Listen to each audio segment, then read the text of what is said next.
ನಮಸ್ಕಾರ, ಕೆಸಿಎನ್ ವಾರ್ತೆಗಳಿಗೆ ಸ್ವಾಗತ. ಮೊದಲಿಗೆ ಮುಖ್ಯಾಂಶಗಳು. ತಾಯಿಯನ್ನು ಹೊಡೆಯುವುದನ್ನು ನೋಡಿ ತಡೆಯಲು ಹೋದ ತಮ್ಮ, ಕತ್ತರಿಯಿಂದ ಇರಿದುಕೊಳ್ಳಲು ಯತ್ನಿಸಿದ ಅಣ್ಣ. ನವಕೇರಳ ರಂಗವನ್ನು ಸೃಷ್ಟಿಸಲು ಎನ್ಸಿಪಿ ರಾಜ್ಯಾಧ್ಯಕ್ಷ ಎನ್ಎ ಮೊಹಮ್ಮದ್ ಕುಟ್ಟಿ ನೇತೃತ್ವ ವಹಿಸುವ ರಾಜಕೀಯ ವಿವರಣಾತ್ಮಕ ಯಾತ್ರೆ ಮಂಗಳವಾರ ಕಾಸರಗೋಡಿನಿಂದ ಆರಂಭ. ಕೆಎಸ್ಎಸ್ಪಿಎ ಕಾಸರಗೋಡು ನಿಯೋಜಕ ಮಂಡಲ ಸಮಿತಿ ವತಿಯಿಂದ ಪ್ರತಿಭಟನಾ ಧರಣಿ ಕಾಸರಗೋಡು ಸಬ್ ಟ್ರೆಷರಿ ಮುಂಭಾಗದಲ್ಲಿ. ಕೇರಳ ಎನ್ಜಿಒ ಅಸೋಸಿಯೇಷನ್ ಕಾಸರಗೋಡು ಜಿಲ್ಲಾ ಸಮಿತಿ ವತಿಯಿಂದ ವಂಚನ ದಿನ ಪ್ರತಿಭಟನಾ ಮೆರವಣಿಗೆ, ವೇತನ ಪರಿಷ್ಕರಣೆ ಸೇರಿದಂತೆ ವಿವಿಧ ಸಮಸ್ಯೆಗಳನ್ನು ಹತ್ತಿಕ್ಕುವುದರ ವಿರುದ್ಧ.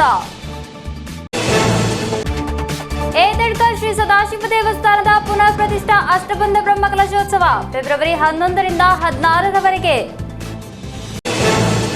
ವಾರ್ತೆಗಳು ವಿವರವಾಗಿ. ತನ್ನ ತಾಯಿಯನ್ನು ಹೊಡೆಯುವುದನ್ನು ನೋಡಿ ತಡೆಯಲು ಹೋದ ತಮ್ಮನನ್ನು ಕತ್ತರಿಯಿಂದ ಇರಿದುಕೊಳ್ಳಲು ಯತ್ನಿಸಿದ ಘಟನೆ ನಡೆದಿದೆ. ಪ್ರಕರಣದಲ್ಲಿ ಅಣ್ಣನನ್ನು ಬಂಧಿಸಿದ ಕುಂಬಳೆ ಪೊಲೀಸರು. ತನ್ನ ತಾಯಿಯನ್ನು ಹೊಡೆಯುವುದನ್ನು ನೋಡಿ ತಡೆಯಲು ಹೋದ ತಮ್ಮನನ್ನು ಕತ್ತರಿಯಿಂದ ಇರಿದು ಕೊಲ್ಲಲು ಯತ್ನಿಸಿದ ಘಟನೆ ನಡೆದಿದೆ. ಪ್ರಕರಣದಲ್ಲಿ ಕುಂಬಳೆ ಪೊಲೀಸರು ಕೊಲೆ ಯತ್ನ ಸೆಕ್ಷನ್ ಅಡಿ ಅಣ್ಣನನ್ನು ಬಂಧಿಸಿದ್ದಾರೆ. ಕಿದೂರು ನಿವಾಸಿ ಜೋಸೆಫ್ ಬಂಧಿತ ಆರೋಪಿ. ಜೋಸೆಫ್ನ ತಮ್ಮ ಜಾಯ್ ಕಿಶೋರ್ ನೀಡಿದ ದೂರಿನ ಮೇರೆಗೆ ಪ್ರಕರಣ ದಾಖಲಿಸಲಾಗಿದೆ. ಕಳೆದ ದಿನ ಕೆಲಸ ಮುಗಿಸಿ ಮನೆಗೆ ಬಂದ ಜೋಸೆಫ್ ತಾಯಿಯೊಂದಿಗೆ ಜಗಳವಾಡುವುದನ್ನು, ಹೊಡೆಯಲು ಪ್ರಯತ್ನಿಸುವುದನ್ನು ನೋಡಿ ಜಾಯ್ ಕಿಶೋರ್ ಅದನ್ನು ತಡೆಯಲು ಯತ್ನಿಸಿದಾಗ ಆತನನ್ನು ಥಳಿಸಿದ್ದು ಕೈಯಲ್ಲಿ ಹಿಡಿದಿದ್ದ ಕತ್ತರಿಯಿಂದ ಇರಿದು ಕೊಲ್ಲಲು ಪ್ರಯತ್ನಿಸಿರುವುದಾಗಿ ಆಗಿದೆ ಪ್ರಕರಣ. ನ್ಯಾಯಾಲಯಕ್ಕೆ ಹಾಜರುಪಡಿಸಿದ ಆರೋಪಿಯನ್ನು ರಿಮಾಂಡ್ ಮಾಡಲಾಗಿದೆ. News bureau, Kasaragod. ನವಕೇರಳ ರಂಗವನ್ನು ಸೃಷ್ಟಿಸಲು ಎನ್ಸಿಪಿ ರಾಜ್ಯಾಧ್ಯಕ್ಷ ಎನ್ಎ ಮೊಹಮ್ಮದ್ ಕುಟ್ಟಿ ನೇತೃತ್ವ ವಹಿಸುವ ರಾಜಕೀಯ ವಿವರಣಾತ್ಮಕ ಯಾತ್ರೆ ಮಂಗಳವಾರ ಕಾಸರಗೋಡಿನಿಂದ ಆರಂಭವಾಗಲಿದೆ. ರಾಜ್ಯದ ಎಲ್ಲ ನಿಯೋಜಕ ಮಂಡಲಗಳಲ್ಲಿ ಸಂಚರಿಸಿ 17ರಂದು ಸಾಯಂಕಾಲ ತಿರುವನಂತಪುರದಲ್ಲಿ ಸಮಾಪನಗೊಳ್ಳಲಿದೆ. ನವಕೇರಳ ರಂಗವನ್ನು ಸೃಷ್ಟಿಸಲು ಎನ್ಸಿಪಿ ರಾಜ್ಯ ಅಧ್ಯಕ್ಷ ಎನ್ಎ ಮೊಹಮ್ಮದ್ ಕುಟ್ಟಿ ನೇತೃತ್ವ ವಹಿಸುವ ರಾಜಕೀಯ ವಿವರಣಾತ್ಮಕ ಯಾತ್ರೆ ಮಂಗಳವಾರ ಕಾಸರಗೋಡಿನಿಂದ ಆರಂಭವಾಗಲಿದೆ. ಸಮಾನ ಮನಸ್ಸಿನ ಜನರನ್ನು ಒಂದುಗೂಡಿಸಿ ಮುಂದೆ ಹೋಗುವುದು ಈ ಯಾತ್ರೆಯ ಗುರಿಯಾಗಿದೆ. ಜನರು ಎದುರಿಸುವ ಸಮಸ್ಯೆಗಳನ್ನು ಸೂಕ್ತವಾಗಿ ಮನವರಿಕೆ ಮಾಡಿಕೊಳ್ಳಲು ಹಾಗೂ ಅದನ್ನು ಪರಿಹರಿಸಲು ಇರುವ ಯೋಜನೆಗಳನ್ನು ಜಾರಿಗೊಳಿಸಲು ಸರ್ಕಾರ ಗಮನ ಹರಿಸಬೇಕೆಂದು ಮುಖಂಡರು ತಿಳಿಸಿದರು. ರಾಜ್ಯದ ಎಲ್ಲ ನಿಯೋಜಕ ಮಂಡಲಗಳಲ್ಲಿ ಸಂಚರಿಸಿ 17ರಂದು ಸಾಯಂಕಾಲ ತಿರುವನಂತಪುರದಲ್ಲಿ ಸಮಾರೋಪಗೊಳ್ಳಲಿದೆ. എൻസിപിയ രാജ്യ സമ്മേളന 22ರಂದು എറണാകുളത്തിൽ നടക്കലിದೆ. മാറ്റങ്ങൾ കൊണ്ടുവന്നാൽ ഏതിനും അത് മാറ്റങ്ങൾ കൊണ്ടുവന്ന് തീർച്ചയായിട്ടും വരുമാനങ്ങൾ ഉണ്ടാക്കാൻ പറ്റും. റിസോഴ്സസ് പൂൾ ചെയ്ത് കഴിഞ്ഞാൽ വരുമാനം ഉണ്ടാവും. കേരളത്തെ മാറ്റാൻ പറ്റും. ആ മാറ്റം കൊണ്ടുവരുന്നുള്ളൊരു ഡോക്യുമെൻ്റായിട്ടാണ് ഞങ്ങൾ ഇവിടെ വരുന്നത്. പക്ഷേ മുന്നണികൾ രാഷ്ട്രീയത്തിനതീതമായിട്ട്, മുന്നണികൾ പലതുമുണ്ട്, അതിൽ ഉള്ള പല രാഷ്ട്രീയ പാർട്ടി രാഷ്ട്രീയത്തിന് അതീതമായി നമ്മൾ എന്ത് ചെയ്യണം, സ്റ്റേറ്റിനെ സ്നേഹിക്കണം. പാട്രിയോട്ടിസം അതിൽ നിർബന്ധമാണ്. അത് വരാനാണ് ആവശ്യം. അത് വരാൻ കഴിഞ്ഞാൽ ഈ പറയുന്ന രാഷ്ട്രീയത്തിന് അതീതമായി ഐക്യ കേരളം, ഐശ്വര്യ കേരളം നമ്മൾ സൃഷ്ടിക്കാൻ കഴിഞ്ഞാൽ കേരളത്തെ മാറ്റാൻ കഴിയും. ആ മാറ്റത്തിന് വേണ്ടിയിട്ടുള്ള ഒരു യാത്രയാണ് ഇത്. അതൊരു നവകേരള മുന്നണി സൃഷ്ടിപ്പിനായി മാറട്ടെ. അതിലേക്കുള്ള ഒരു പ്രയാണത്തിൻ്റെ തുടക്കമാണ് ഞങ്ങളിന്ന് നാളെ ഇവിടെ ഉദ്ഘാടനം ചെയ്യപ്പെടുന്നത്. ಎನ್ಸಿಪಿ ರಾಜ್ಯ ಉಪಾಧ್ಯಕ್ಷ ಕೆಎ ಜಬ್ಬಾರ್, ರಾಜ್ಯ ಪ್ರಧಾನ ಕಾರ್ಯದರ್ಶಿ ಕಲರ ಮೋಹನ್ ದಾಸ್, ನ್ಯಾಷನಲಿಸ್ಟ್ ಲಾಯರ್ಸ್ ಕಾಂಗ್ರೆಸ್ ರಾಜ್ಯ ಉಪಾಧ್ಯಕ್ಷ ಹಾಗೂ ರಾಜಕೀಯ ವಿವರಣಾತ್ಮಕ ಯಾತ್ರೆಯ ಸಂಯೋಜಕ ಶಾಜಿ ತೆಂಗುಪಾಳಿಲ್ ಎಂಬುವರು ಸುದ್ದಿಗೋಷ್ಠಿಯಲ್ಲಿ ಉಪಸ್ಥಿತರಿದ್ದರು. News bureau, Kasaragod. KSSPA Kasaragod ನಿಯೋಜಕ ಮಂಡಲ ಸಮಿತಿ ವತಿಯಿಂದ ಕಾಸರಗೋಡು ಸಬ್ ಟ್ರೆಷರಿ ಮುಂಭಾಗದಲ್ಲಿ ಪ್ರತಿಭಟನಾ ಧರಣಿ ನಡೆಸಲಾಯಿತು. ರಾಜ್ಯ ಬಜೆಟ್ ನಿರಾಶಾದಾಯಕವಾಗಿದ್ದು ವೇತನ ಪಿಂಚಣಿ ಸುಧಾರಣೆಯನ್ನು ಬುಡಮೇಲುಗೊಳಿಸುವ ಕ್ರಮದ ವಿರುದ್ಧವಾಗಿದೆ ಧರಣಿ. ಪಿಂಚಣಿದಾರರನ್ನು ಸಂಪೂರ್ಣವಾಗಿ ವಂಚಿಸಿದ ರಾಜ್ಯ ಸರ್ಕಾರದ ಜನವಿರೋಧಿ ಬಜೆಟ್ನ ವಿರುದ್ಧ ಕೆಎಸ್ಎಸ್ಪಿಎ ಕಾಸರಗೋಡು ಬ್ಲಾಕ್ನ ನೇತೃತ್ವದಲ್ಲಿ ಕಾಸರಗೋಡು ಸಬ್ ಟ್ರೆಷರಿಯ ಮುಂಭಾಗದಲ್ಲಿ ಪ್ರತಿಭಟನಾ ಧರಣಿ ನಡೆಸಲಾಯಿತು. ರಾಜ್ಯ ಕೌನ್ಸಿಲರ್ എം നാരായണ ഉദ്ഘാಟಿಸಿದರು. എന്താണ് ബജറ്റിന് മുമ്പ് നമ്മുടെ പെൻഷനേഴ്സിന് അനുവദിച്ച അവരെ പെൻഷൻ കുടിശ്ശിക ഓർഡർ ഉണ്ടാക്കിയതാണ്. പുതിയ ഗവൺമെൻറ് വന്ന ശേഷം ആ ഓർഡർ ക്യാൻസൽ ചെയ്തു. നമ്മളൊന്ന് മനസ്സിലാക്കണം, ഒരു വാഗ്ദാനം ചെയ്താൽ, ജനങ്ങൾക്ക് ഒരു വാഗ്ദാനം ചെയ്താൽ അത് നടപ്പിലാക്കേണ്ട ഉത്തരവാദിത്വം ഒരു ഗവൺമെൻറ്റിനുണ്ട്, സാധാരണ ജനങ്ങൾക്കുണ്ട്. നമ്മളറിയാം, നമ്മൾ തുപ്പിയ സാധനം നമ്മൾ വീണ്ടും അത് ഏർക്കാറില്ല. അതുപോലെയാണ് ഈ ഗവൺമെൻറ് കഴിഞ്ഞ പ്രാവശ്യം എന്ത് ചെയ്തു, നമുക്ക് ഓർഡർ ആക്കിയതിനാ അത് ഗവൺമെൻറ് വന്ന ശേഷം അത് പിൻവലിച്ചു. ഇതാണ് ഒരു ന്യായം.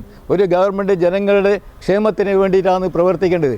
ആ ക്ഷേമമൊക്കെ അട്ടിമറിച്ചുകൊണ്ടാണ് ഇന്ന് ഈ ഗവൺമെൻറ് നീങ്ങിക്കൊണ്ടിരിക്കുന്നത്.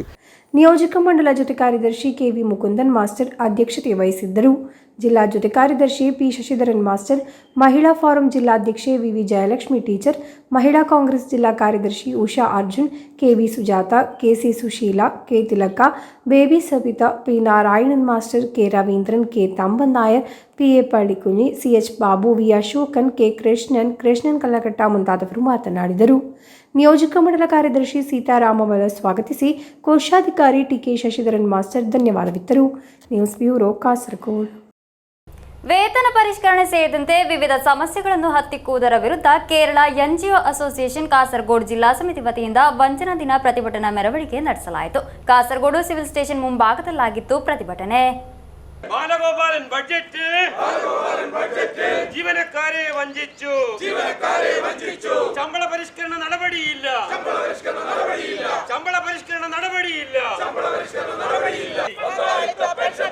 അറബിക്കടലിൽ എന്ന്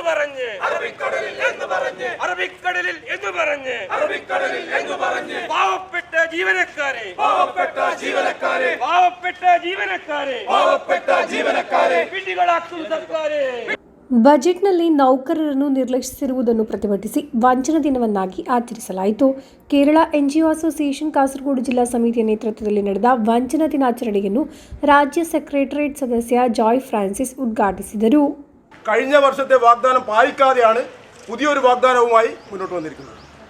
കേവലം ഒരു ഗഡു ക്ഷാമബത്ത 2%, 3% ക്ഷാമബത്ത മാത്രം അനുവദിച്ചുകൊണ്ട് ജീവനക്കാരെ അപമാനിച്ചിരിക്കുകയാണ് അടുത്ത സർക്കാർ. അതിനെ ആഹ്ലാദ പ്രകടനം നടത്തുന്ന FO-CITO സംഘടനകൾ ഒന്ന് ആലോചിക്കണം. കേരളത്തിലെ വിലക്കയറ്റം, അതിരൂക്ഷമായ വിലക്കയറ്റവുമായി കേരള സർക്കാർ മുന്നോട്ട് പോവുകയാണ്. ഇത് പിടിച്ചു നിർത്താനുള്ള ചെറുവിരൽ അനക്കാതെ മുഖ്യമന്ത്രിയും പരിവാരങ്ങളും ധൂർത്തുമായി മുന്നോട്ട് പോവുകയാണ്. ಜಿಲ್ಲಾಧ್ಯಕ್ಷ ಎಟಿ ಶಶಿ ಅಧ್ಯಕ್ಷತೆ ವಹಿಸಿದ್ದರು. ರಾಜ್ಯ ಸೆಕ್ರೆಟರಿಯೇಟ್ ಸದಸ್ಯ KM Jayaprakash, Lokesh MB Achar, P Vatsala, MT Praseetha, CK Arun Kumar, VM Rajesh, A Girish Kumar, Jayaraj Periya, Madhu Kolangad, K Praseeda, M Girija, Safeena, K Soumya ಎಂಬಿವರು ಮಾತನಾಡಿದರು. News bureau Kasaragod. ಏತಡ್ಕ ಶ್ರೀ ಸದಾಶಿವ ದೇವಸ್ಥಾನದ ಪುನರ್ ಪ್ರತಿಷ್ಠಾ ಅಷ್ಟಬಂಧ ಬ್ರಹ್ಮಕಲಶೋತ್ಸವ ರಮೇಶಚಂದ್ರಿ ಕುಂಟಾರು ಅವರ ನೇತೃತ್ವದಲ್ಲಿ ಫೆಬ್ರವರಿ 11ರಿಂದ 16ರವರೆಗೆ ನಡೆಯಲಿದೆ. ವಿವಿಧ ವೈದಿಕ, ಧಾರ್ಮಿಕ, ಸಾಂಸ್ಕೃತಿಕ ಕಾರ್ಯಕ್ರಮಗಳನ್ನು ಹಮ್ಮಿಕೊಳ್ಳಲಾಗಿದೆ.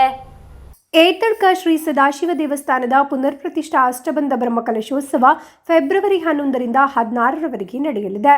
ರಮೇಶಚಂದ್ರಿ ಕುಂಟಾರು ಅವರ ನೇತೃತ್ವದಲ್ಲಿ ವಿವಿಧ ವೈದಿಕ, ಧಾರ್ಮಿಕ ಕಾರ್ಯಕ್ರಮಗಳನ್ನು ಹಮ್ಮಿಕೊಳ್ಳಲಾಗಿದೆ. ಬ್ರಹ್ಮಕಲಶೋತ್ಸವದ ಅಂಗವಾಗಿ 11ರಂದು ವಿವಿಧ ಕ್ಷೇತ್ರಗಳಿಂದ ಶ್ರೀ ಕ್ಷೇತ್ರಕ್ಕೆ ಹಸಿರುವಾಣಿ ಹೊರೆ ಕಾಣಿಕೆ ತರಲಾಗುವುದು. ಇದರ ಅಂಗವಾಗಿ ಜೋಡು ತೆಂಗಿನಕಾಯಿ ನೀಡುವ ಫಲಾರ್ಪಣಂ ಯೋಜನೆಯನ್ನು ಹಮ್ಮಿಕೊಳ್ಳಲಾಗಿದೆ. ಜೊತೆಗೆ ವಿವಿಧ ಪುಣ್ಯಕ್ಷೇತ್ರಗಳಿಂದ ಸಂಗ್ರಹಿಸಲಾದ ಪುಣ್ಯ ಜಲಗಳನ್ನು ಹೊರೆ ಕಾಣಿಕೆ ಮೆರವಣಿಗೆಯೊಂದಿಗೆ ಕ್ಷೇತ್ರಕ್ಕೆ ತರಲಾಗುವುದು. ಎಡನೀರು ಮಠದ ಪೀಠಾಧಿಪತಿಗಳಾದ ಸಚ್ಚಿದಾನಂದ ಭಾರತಿ ಸ್ವಾಮೀಜಿಯವರು ಆಶೀರ್ವಚನ ನೀಡಲಿದ್ದಾರೆ. 6 ದಿನಗಳಲ್ಲಾಗಿ ವಿವಿಧ ವೈದಿಕ, ಧಾರ್ಮಿಕ, ಸಾಂಸ್ಕೃತಿಕ ಕಾರ್ಯಕ್ರಮಗಳು ನಡೆಯಲಿವೆ. News bureau Kasaragod. ಮಂಗಳೂರು ದಕ್ಷಿಣ ರೈಲ್ವೆ ವಿಭಾಗದಲ್ಲಿ ಸೇವೆ ಸಲ್ಲಿಸುತ್ತಿರುವ ಸಿಬ್ಬಂದಿಗಳು ಹಾಗೂ ಕುಟುಂಬಸ್ಥರ ವತಿಯಿಂದ ಮಂಗಳೂರು ಜಂಕ್ಷನ್ ನಿಲ್ದಾಣದಲ್ಲಿ ಪ್ರತಿಭಟನೆ ನಡೆಸಲಾಯಿತು. ಮಂಗಳೂರು ದಕ್ಷಿಣ ರೈಲ್ವೆ CCRM ಅಧಿಕಾರಿ ಬದಲಾವಣೆಗೆ ಆಗ್ರಹಿಸಿಯಾಗಿತ್ತು ಪ್ರತಿಭಟನೆ. ದಕ್ಷಿಣ ರೈಲ್ವೆ ವಿಭಾಗದಲ್ಲಿ ಲೋಕೋ ಪೈಲಟ್ಗಳಾಗಿ ಸೇವೆ ಸಲ್ಲಿಸುತ್ತಿರುವ ಸಿಬ್ಬಂದಿ ಮತ್ತು ಅವರ ಕುಟುಂಬಸ್ಥರು ರೈಲ್ವೆ ಇಲಾಖೆಯ ವಿರುದ್ಧ ಪ್ರತಿಭಟನೆಗೆ ಮುಂದಾಗಿದ್ದಾರೆ. ಮಂಗಳೂರು ಜಂಕ್ಷನ್ ರೈಲ್ವೆ ನಿಲ್ದಾಣದಲ್ಲಿ ನಡೆದ ಈ ಪ್ರತಿಭಟನೆಯಲ್ಲಿ ಲೋಕೋ ಪೈಲಟ್ಗಳು ರಾತ್ರಿ ಹಗಲು ಎನ್ನದೇ ನಿರಂತರವಾಗಿ ಕೆಲಸ ಮಾಡುತ್ತಿದ್ದರು. ತುರ್ತು ಸಂದರ್ಭಗಳಲ್ಲಿ ರಜೆ ಕೇಳಿದಾಗ CCRC ಅಧಿಕಾರಿಗಳು ರಜೆ ನಿರಾಕರಿಸಿ ಸಂಬಳಕ್ಕೆ ಕತ್ತರಿ ಹಾಕುವುದರಿಂದ ಸಿಬ್ಬಂದಿಗಳು ಕಷ್ಟ ಅನುಭವಿಸುತ್ತಿದ್ದಾರೆ. ಇತ್ತೀಚೆಗೆ ಒಬ್ಬ ಲೋಕೋ ಪೈಲಟ್ ಸಿಬ್ಬಂದಿಯ ಮಗ ತೀವ್ರ ನಿಗಾ ಘಟಕದಲ್ಲಿ ಆಸ್ಪತ್ರೆಯಲ್ಲಿ ಅನಾರೋಗ್ಯದಿಂದ ಬಳಲುತ್ತಿದ್ದರು. ಅಧಿಕಾರಿಗಳು ರಜೆ ನಿರಾಕರಿಸಿದ್ದಾರೆ. ತಂದೆ ಕ್ಯಾನ್ಸರ್ ರೋಗದಿಂದ ಬಳಲುತ್ತಿದ್ದರು. ಆಸ್ಪತ್ರೆಗೆ ಕರೆದು ಹೋದ ಸಿಬ್ಬಂದಿಗೆ 23 ದಿನಗಳ ವೇತನ ಕಡಿತ ರಜೆ ಹಾಕಿದ್ದಾರೆ. ಅಲ್ಲದೆ ಕೆಲಸದ ಒತ್ತಡದಿಂದಾಗಿ ಸಿಬ್ಬಂದಿಗಳು ಆತ್ಮಹತ್ಯೆಗೆ ಪ್ರಯತ್ನಿಸುವುದು, ಮಾನಸಿಕ ಒತ್ತಡಕ್ಕೆ ಒಳಗಾಗುತ್ತಿದ್ದಾರೆ ಎಂದು ಸಿಬ್ಬಂದಿಯ ಕುಟುಂಬಸ್ಥೆ ಆರೋಪಿಸಿದ್ದಾರೆ. ಸಮಯಕ್ಕೆ ಮೀರಿ ದುಡಿಯುತ್ತಿದ್ದೇವೆ. ತುರ್ತು ರಜೆ ಕೇಳಿದಾಗ ಅಧಿಕಾರಿಗಳು ದರ್ಪದಿಂದ ಮಾತನಾಡುತ್ತಾರೆ. ಕುಟುಂಬದ ಸದಸ್ಯರು ಅನಾರೋಗ್ಯದಿಂದ ಬಳಲಿದಾಗಲೂ ರಜೆ ನಿರಾಕರಿಸಲಾಗುತ್ತದೆ. ಇಂತಹ ಮಾನಸಿಕ ಹಿಂಸೆ ನೀಡುವ ಅಧಿಕಾರಿಗಳು ಇಲ್ಲಿ ಬೇಡ ಎಂದು ಪ್ರತಿಭಟನೆ ನಡೆಸಿದ ಸಿಬ್ಬಂದಿ ಮತ್ತು ಕುಟುಂಬಸ್ಥರು ಬೆತ್ತರ ಪತ್ರ ಪ್ರದರ್ಶಿಸಿದ್ದಾರೆ. നമുക്കിവിടെ ലീവ് കിട്ടാത്തതാണ് മെയിൻ പ്രശ്നം. ഇപ്പോൾ ഫാമിലിയിൽ തന്നെ എന്തെങ്കിലും ഒരു മരണമോ അല്ലെങ്കിൽ കുട്ടികൾക്ക് സുഖമില്ലാണ്ടൊക്കെ ആയാൽ ഇവരൊരിക്കലും നമുക്ക് കിട്ടാറില്ല. എമർജൻസി അടിച്ചാൽ പോലും കിട്ടൽ ഭയങ്കര ബുദ്ധിമുട്ടാണ്. അതാണ് നമ്മളെ അവർ ആബ്സെൻറ്റിലിടും. ആബ്സെൻറ്റിലിട്ടാൽ പ്രശ്നമാണ്. ആബ്സെൻറ്റിലിടും, ലീവ് തരുന്നില്ല. ആരെങ്കിലും മരിച്ചെന്ന് പറഞ്ഞാൽ കൂടെ ലീവില്ല. നമ്മൾ എങ്ങനെയൊക്കെ പറഞ്ഞു, അവരൊറ്റ നടപടിയാണ്. ലീവില്ല, ലീവ് തരുവാണെങ്കിൽ ആബ്സെൻറ്റ് പോയിക്കോ, അതാണ് അവരെ റൂള്. പ്രോപ്പറായിട്ട് ഉറക്കം നഷ്ടപ്പെട്ട 3 നൈറ്റ് 4 നൈറ്റൊക്കെ എടുത്തിട്ട് പിന്നെയും ഇവരെ സമയമാവുന്നതിന് മുന്നേ ഇവർ ഡ്യൂട്ടിക്ക് വിളിക്കും. അപ്പം നമുക്കും ഒരു ബുദ്ധിമുട്ടില്ല. വീട്ടിലെന്താ പറയുക, അവർ വല്ലാതെ ഫ്രസ്ട്രേറ്റഡ് ആയിരിക്കും. ഉറക്കമൊന്നും മര്യാദയ്ക്ക് കിട്ടാത്തതിൻ്റെ പ്രശ്നം. കുട്ടികളോട് എന്താ പറയുക, ഒരുമാതിരി നോർമലുള്ള ആൾക്കാർ പെരുമാറുന്ന പോലൊന്നും അല്ല അവർ പെരുമാറുക. അവർക്ക് ദേഷ്യമാവും. നമുക്ക് തന്നെ അറിഞ്ഞൂടെ, ഉറക്കമൊന്നും ശരിയായിട്ടില്ലെങ്കിൽ നമ്മളെ അവസ്ഥ എന്താ വരുന്നതെന്നല്ല. നമുക്കത് ഭയങ്കര ബുദ്ധിമുട്ടാണ് ഇപ്പം. ಆಲ್ ಇಂಡಿಯಾ ಲೋಕೋ ರನ್ನಿಂಗ್ ಸ್ಟಾಫ್ ಅಸೋಸಿಯೇಷನ್ ಡಿವಿಷನ್ ಅಧ್ಯಕ್ಷ ಪಿಕೆ ಅಶೋಕ್ ಅವರು ಮಾತನಾಡಿ, ರೈಲ್ವೆ ಟಿಆರ್ಎಂಗೆ ಈ ವಿಷಯದ ಮೇಲೆ ಮನವಿ ಸಲ್ಲಿಸಲಿದ್ದೇವೆ. ಇದಕ್ಕೆ ಸ್ಪಂದಿಸದಿದ್ದರೆ ಮುಂದಿನ ದಿನಗಳಲ್ಲಿ ಕೆಲಸಕ್ಕೆ ಹೋಗದೆ ರೈಲ್ವೆ ಸೇವೆಯನ್ನು ನಿಲ್ಲಿಸಿ ಪ್ರತಿಭಟನೆ ಮುಂದುವರಿಸಲಾಗುತ್ತದೆ ಎಂದು ಹೇಳಿದರು. ഇവിടെ മംഗലാപുരം ഡിപ്പോയിൽ റെയിൽവേ അനുവദിക്കപ്പെട്ട പോസ്റ്റുകൾ ഏകദേശം ഉണ്ടെങ്കിൽ കൂടിയും അവരിൽ പലരും തന്നെ ഷൊർണൂർ, കോഴിക്കോട് മുതലായിട്ടുള്ള ഡിപ്പോകളിൽ അവർ വിശ്രമിക്കുകയാണ്. അവർ വിശ്രമിക്കുന്ന സാഹചര്യത്തിൽ ഇവിടെ നിന്ന് വണ്ടി വർക്ക് ചെയ്ത് പോയിട്ടുണ്ടെങ്കിൽ തീർച്ചയായിട്ടും കോഴിക്കോടും ഷൊർണൂരും എല്ലാം കിടക്കേണ്ടി വരും. അങ്ങനെ പോകുമ്പോൾ മംഗലാപുരം സെൻറ്ററിൽ ഇവിടെ വളരെ ഗൗരവപരമായിട്ടുള്ള രീതിയിൽ ആളെക്കുറവുണ്ട്. അങ്ങനെ ഇവിടെ ആളെ കുറയുന്നത് മൂലം ഇവർക്ക് മതിയായിട്ടുള്ള വിശ്രമം കിട്ടുന്നില്ല. അങ്ങനെ അതുകൊണ്ടും നിരവധിയായിട്ടുള്ള ശിക്ഷാ നടപടികളുമൊക്കെ ഉണ്ടാകുന്ന ഒരു സാഹചര്യമുണ്ട്. ഇതാണ് ഇത്തരത്തിലുള്ള പ്രധാനപ്പെട്ട ഒരു പ്രശ്നം. ಒಟ್ಟಿನಲ್ಲಿ ಕೇಂದ್ರ ಸರ್ಕಾರದ ಅಡಿಯಲ್ಲಿ ಕಾರ್ಯನಿರ್ವಹಿಸುತ್ತಿರುವ ಸಿಬ್ಬಂದಿಗಳ ಮೇಲೆ ಈ ರೀತಿಯ ಅಮಾನವೀಯ ಪರಿಸ್ಥಿತಿ ಖಂಡನೀಯವಾಗಿದೆ. ಈ ವಿಷಯದಲ್ಲಿ ಸಂಬಂಧಿತ ಅಧಿಕಾರಿಗಳು ಮತ್ತು ಜನಪ್ರತಿನಿಧಿಗಳು ತಕ್ಷಣ ಎಚ್ಚರವಾಗಿ ಸೂಕ್ತ ಕ್ರಮ ಕೈಗೊಳ್ಳಬೇಕು ಎಂಬುದು ಆಶಯ. News bureau, Mangaluru.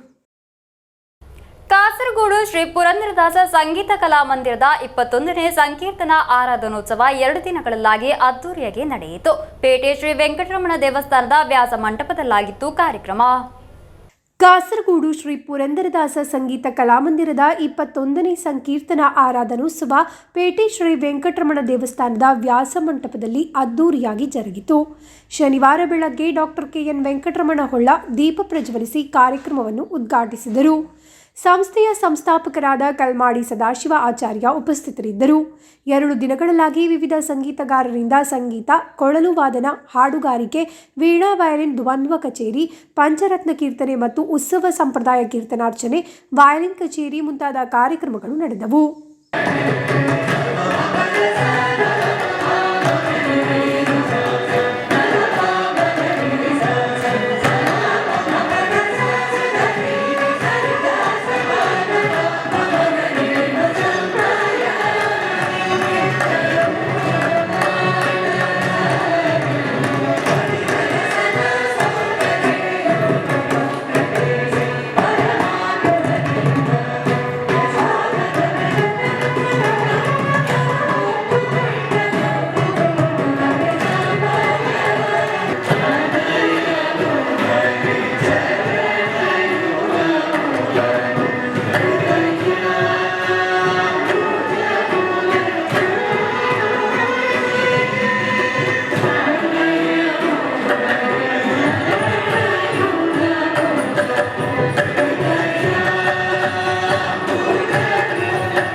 ಆದಿತ್ಯವಾರ ಸಾಯಂಕಾಲ ಉಳಿಯತಾಯ ವಿಷ್ಣು ಅಸ್ತ್ರ ಶತಾಯುಷಿ ವಿದ್ವಾನ್ ಕೆ ಬಾಬುರೈ ಇವರ ದಿವ್ಯ ಉಪಸ್ಥಿತಿಯಲ್ಲಿ ವಂದನಾರ್ಪಣೆ ಕಾರ್ಯಕ್ರಮ ನಡೆಯಿತು. ಈ ಸಂದರ್ಭದಲ್ಲಿ ಈಶ್ವರ ಭಟ್ ವಿದ್ಯಾನಗರ ಮತ್ತು ಶ್ರೀನಿವಾಸ ಇವರನ್ನು ಸನ್ಮಾನಿಸಲಾಯಿತು. ಆರಾಧನೋತ್ಸವದಲ್ಲಿ ಹಲವು ಸಂಗೀತಗಾರರು ಭಾಗವಹಿಸಿದ್ದರು. News bureau, Kasaragod. ಗ್ರಾಮ ಪಂಚಾಯಿತಿಗಳ ಅಭಿವೃದ್ಧಿ ವ್ಯವಸ್ಥೆಗಳನ್ನು ಅಧ್ಯಯನ ಮಾಡಲು ಕರ್ನಾಟಕದ ಮಳವಳ್ಳಿ ಗ್ರಾಮ ಪಂಚಾಯತ್ ಸಮಿತಿ ಬದಿಯಡ್ಕ ಪಂಚಾಯತ್ಗೆ ಆಗಮಿಸಿತು. ವಿವಿಧ ವಿಭಾಗಗಳ ಅಧಿಕಾರಿಗಳನ್ನು ಒಳಗೊಂಡ 24 ಸದಸ್ಯರ ತಂಡ ಕಳೆದ ದಿನ ಬದಿಯಡ್ಕಕ್ಕೆ ಆಗಮಿಸಿರುವುದು. ಕೇರಳದ ಗ್ರಾಮ ಪಂಚಾಯತ್ನ ಅಭಿವೃದ್ಧಿ ವ್ಯವಸ್ಥೆಗಳನ್ನು ಅಧ್ಯಯನ ಮಾಡಲು ಕರ್ನಾಟಕದ ಮಳವಳ್ಳಿ ಗ್ರಾಮ ಪಂಚಾಯತ್ನ ತಂಡವೊಂದು ಬಾದಿಯಡ್ಕ ಪಂಚಾಯತ್ಗೆ ಆಗಮಿಸಿತು. ಪಂಚಾಯತ್ ಅಧ್ಯಕ್ಷೆ ಗೌರಮ್ಮ, ಪಂಚಾಯತ್ ಪಿಡಿಒ ಅಧಿಕಾರಿ ರವಿಕುಮಾರ್ ಅವರ ನೇತೃತ್ವದಲ್ಲಿ ವಿವಿಧ ವಿಭಾಗಗಳ ಅಧಿಕಾರಿಗಳು ಸೇರಿದಂತೆ 24 ಮಂದಿ ತಂಡದಲ್ಲಿದ್ದರು. ಕರ್ನಾಟಕ ಸುಮಕ ಜಿಲ್ಲಾ ಪಂಚಾಯತ್ ಅನುಮತಿಯೊಂದಿಗೆ ಕಾಸರಗೋಡು ಜೆಡಿಯವರಿಗೆ ನೀಡಿದ ಪತ್ರದ ಪ್ರಕಾರ ಕೇರಳ ಮಾದರಿ ಕೆಲಸವನ್ನು ಕಲಿಸುವ ಜವಾಬ್ದಾರಿಯನ್ನು ಬಾದಿಯಡ್ಕ ಪಂಚಾಯತ್ಗೆ ವಹಿಸಲಾಗಿತ್ತು. ಕಚೇರಿಯ ವ್ಯವಸ್ಥೆ, ಅಭಿವೃದ್ಧಿ ನಿರ್ವಹಣೆ, ಕೇಂದ್ರ ಮತ್ತು ಕೇರಳ ಸರ್ಕಾರಗಳು ಒದಗಿಸುವ ಯೋಜನಾ ನಿಧಿಗಳು ಮತ್ತು ಪಂಚಾಯತ್ನ ಸ್ವಂತ ನಿಧಿಯನ್ನು ಹೇಗೆ ಖರ್ಚು ಮಾಡಲಾಗುತ್ತದೆ ಎಂಬುದರ ಕುರಿತು ಹೆಚ್ಚಿನ ಮಾಹಿತಿಯನ್ನು ಕೇಳಿದರು. ಬೀದಿ ದೀಪಗಳು, ಹರಿತ ಕರ್ಮ ಸೇನೆಯ ಚಟುವಟಿಕೆಗಳು, ರಾಷ್ಟ್ರೀಯ ಗ್ರಾಮೀಣ ಉದ್ಯೋಗ ಖಾತರಿ ಯೋಜನೆಯ ಬಗ್ಗೆ ಮಾಹಿತಿ ಮುಂತಾದವುಗಳ ಕುರಿತು ಅಧ್ಯಯನ ಮಾಡಿದರು. ಪಂಚಾಯತ್ ಅಧ್ಯಕ್ಷೆ ಬಿ ಶಾಂತಾ ಅಧ್ಯಕ್ಷತೆ ವಹಿಸಿದ್ದರು. ಪಂಚಾಯತ್ ಸದಸ್ಯ ಡಿ ಶಂಕರ್ ಸ್ವಾಗತಿಸಿದರು. ಪಂಚಾಯತ್ ಕಾರ್ಯದರ್ಶಿ ಸಿ ರಾಜೇಂದ್ರನ್ ತರಗತಿಯ ನೇತೃತ್ವ ವಹಿಸಿದ್ದರು. ಮಲಯಾಳ ತರಗತಿಯನ್ನು ಡಿಕೆ ನಾರಾಯಣನ್ ಕನ್ನಡಕ್ಕೆ ಅನುವಾದಿಸಿದರು. ಪಂಚಾಯತ್ ಉಪಾಧ್ಯಕ್ಷ ಎಂ ಅಬ್ಬಾಸ್, ಪಂಚಾಯತ್ ಜನಪ್ರತಿನಿಧಿಗಳಾದ ರವಿಕುಮಾರ್ ರೈ, ಜ್ಯೋತಿ, ಅಬ್ದುಲ್ ರೆಹಮಾನ್, ಜಯಶ್ರೀ, ಸ್ವಪ್ನ, ಪಂಚಾಯತ್ನ ವಿವಿಧ ಇಲಾಖೆಗಳ ಅಧಿಕಾರಿಗಳು ಅಧ್ಯಯನ ಸಂಗ್ರಹಕ್ಕೆ ಮಾಹಿತಿ ನೀಡಿದರು. ಬಾದಿಯಡ್ಕ ಪಂಚಾಯತ್ನ ಬೇಳದಲ್ಲಿ ಕಾರ್ಯನಿರ್ವಹಿಸುತ್ತಿರುವ ಬಡ್ ಶಾಲೆಗೆ ಭೇಟಿ ನೀಡಿದ ನಂತರ ತಂಡ ಹಿಂತಿರುಗಿತು. News bureau, Kasaragod. ಸಮಸ್ತ ಕೇರಳ ಮದ್ರಸಾ ಮ್ಯಾನೇಜ್ಮೆಂಟ್ ಕಾಸರಗೋಡು ಜಿಲ್ಲಾ ಸಮಿತಿಯ ಆಶ್ರಯದಲ್ಲಿ ಶಂಸುಲ್ ಉಲಮಾಯುಡೆ ಲೋಕಂ ಎಂಬ ವಿಚಾರ ಸಂಕಿರಣ ಕಾಸರಗೋಡು ಮುನ್ಸಿಪಲ್ ಟೌನ್ ಹಾಲ್ನಲ್ಲಿ ನಡೆಯಿತು. ಸಮಸ್ತ ಶಿಕ್ಷಣ ಮಂಡಳಿ ಕೋಶಾಧಿಕಾರಿ ಪಾಣಕಟ್ ಸಯೀದ್ ಸ್ವಾದಿಕ್ ಅಲಿ ಶಿಹಾಬ್ ತಂಗಳ್ ಉದ್ಘಾಟಿಸಿದರು. ಸಮಸ್ತ ಕೇರಳ ಮದ್ರಸಾ ಮ್ಯಾನೇಜ್ಮೆಂಟ್ ಕಾಸರಗೋಡು ಜಿಲ್ಲಾ ಸಮಿತಿಯ ಆಶ್ರಯದಲ್ಲಿ 4 ದಶಕಗಳ ಕಾಲ ಸಮಸ್ತ ಕೇರಳ ಜಮಿಯತ್ತುಲ್ ಉಲಮಾದ ಪ್ರಧಾನ ಕಾರ್ಯದರ್ಶಿಯಾಗಿದ್ದ, ಪ್ರಮುಖ ವಿದ್ವಾಂಸ ಹಾಗೂ ಸೂಫಿಯಾಗಿದ್ದ ಶಂಸುಲ್ ಉಲಮಾ ಇಕೆ ಅಬುಬಕರ್ ಮುಸ್ಲಿಯಾರುಡೆ ಕಾಯ್ಚಪಾಡುಗಳೆಂಬ ವಿಷಯದ ಕುರಿತು ಕಾಸರಗೋಡು ಮುನ್ಸಿಪಲ್ ಟೌನ್ ಹಾಲ್ನಲ್ಲಿ ವಿಚಾರ ಸಂಕಿರಣ ನಡೆಯಿತು. ಸ್ವಾಗತ ಸಂಘದ ಚೇರ್ಮನ್ ಸಿಎಂ ಅಬ್ದುಲ್ ಖಾದರ್ ಹಾಜಿ ಚಿರ್ಕಳ ಧ್ವಜಾರೋಹಣ ನೆರವೇರಿಸಿದರು. ಸಮಸ್ತ ಶಿಕ್ಷಣ ಮಂಡಳಿ ಕೋಶಾಧಿಕಾರಿ ಪಾಣಕಟ್ ಸಯೀದ್ ಸ್ವಾದಿಕ್ ಅಲಿ ಶಿಹಾಬ್ ತಂಗಳ್ ಉದ್ಘಾಟಿಸಿ മാതനാടിದರು. കാരണം എന്താണ്, സാമുദായിക സൗഹാർദ്ദത്തിന്റെ ആവശ്യമാണെന്നുള്ളത് കൊണ്ട് തന്നെയാണ് മുസ്ലിംകളുടെ രാഷ്ട്രീയമായിട്ടുള്ള ഇച്ഛാശക്തി, ആ ഇച്ഛാശക്തി നമ്മൾ കാത്തു സൂക്ഷിക്കണം എന്ന് ശംസുൽ ഉലമ തന്നെയാണ് നമുക്ക് പഠിപ്പിച്ചു തന്നത്. അദ്ദേഹം സാമൂഹ്യമായിട്ടുള്ള സ്പന്ദനങ്ങളെ, സമൂഹത്തിന്റെ തുടിപ്പുകളെ, സമൂഹത്തിന്റെ ചിന്താധാരകളെ അർത്ഥപൂർവ്വം മനസ്സിലാക്കിയിട്ടുള്ള വ്യക്തിത്വമായിരുന്നു. അത് അദ്ദേഹം തുറന്നു പറയുവാനും തയ്യാറായി എന്നുള്ളതാണ്. അതാണ് ഒരു പണ്ഡിതന്റെ യഥാർത്ഥ ധർമ്മം എന്നതാണല്ലോ, സത്യം തുറന്നു പറയുക എന്നുള്ളത് തന്നെയാണ്. എല്ലാ കാലത്തെയും പണ്ഡിതന്മാർക്കുള്ള പാഠം മഹാനായ ശംസുൽ ഉലമയിലുണ്ട്. അദ്ദേഹം സത്യം തുറന്നു പറഞ്ഞു.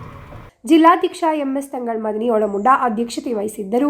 ಸಮಸ್ತ ಕೇಂದ್ರ ಮುಷಾವರ ಉಪಾಧ್ಯಕ್ಷ ಯುಎಂ ಅಬ್ದುಲ್ ರೆಹಮಾನ್ ಮೌಲವಿ, ಸಮಸ್ತ ದಕ್ಷಿಣ ಕನ್ನಡ ಜಿಲ್ಲಾ ಅಧ್ಯಕ್ಷ ಸೈಯದ್ ಸೈನುಲ್ ಆಬಿದೀನ್ ತಂಗಳ್ ಕುನುಂಗಾಯಿ ಭಾಷಣ ಮಾಡಿದರು.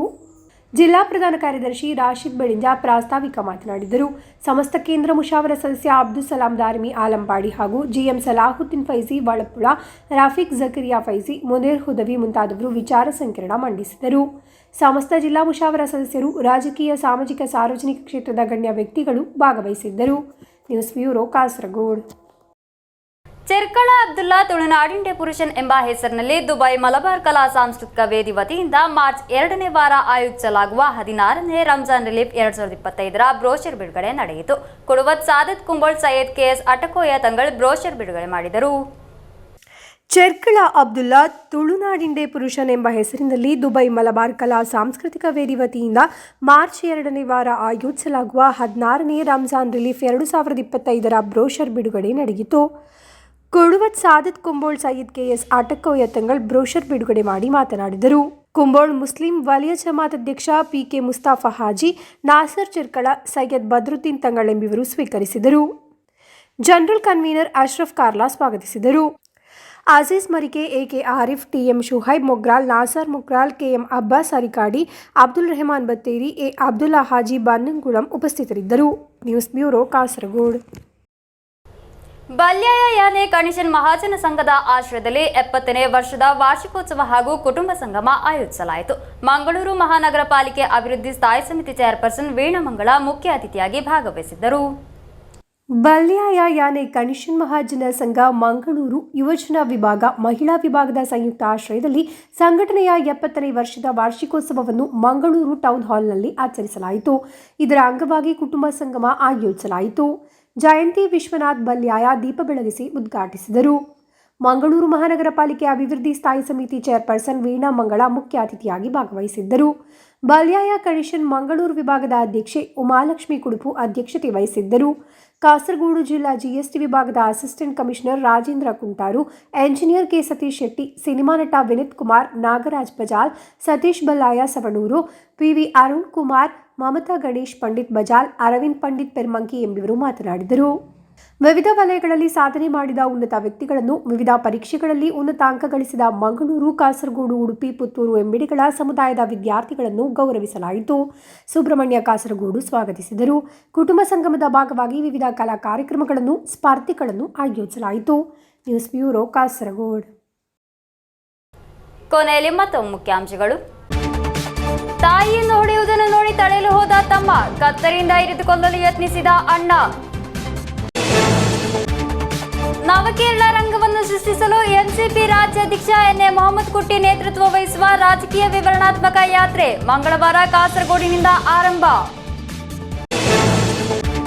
ಕೆಎಸ್ಎಸ್ಪಿಎ ಕಾಸರಗೋಡು ನಿಯೋಜಕ ಮಂಡಲ ಸಮಿತಿ ವತಿಯಿಂದ ಪ್ರತಿಭಟನಾ ಧರಣಿ ಕಾಸರಗೋಡು ಸಬ್ ಟ್ರೆಷರಿ ಮುಂಭಾಗದಲ್ಲಿ.